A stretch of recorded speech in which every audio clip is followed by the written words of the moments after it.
El refuerzo del Real Madrid, Eden Hazard, no verá acción en el inicio de la temporada de la Liga Española ante el Celta debido a una lesión durante el entrenamiento de este viernes.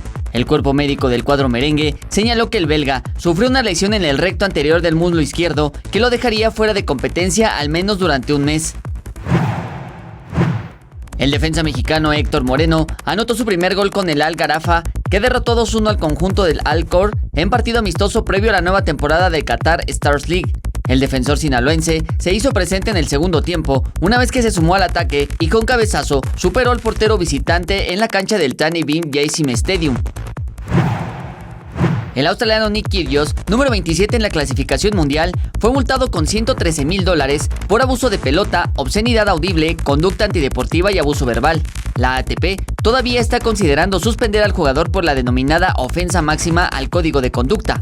La respuesta del tenista ha sido pública, publicando en su cuenta de Instagram una fotografía riéndose.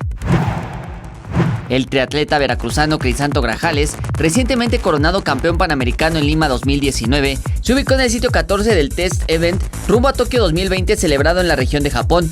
Este es el ensayo previo a los Juegos Olímpicos y de suma importancia, ya que otorga plaza directa a los ganadores de cada rama y una importante cantidad de puntos rumbo a la máxima justa veraniega.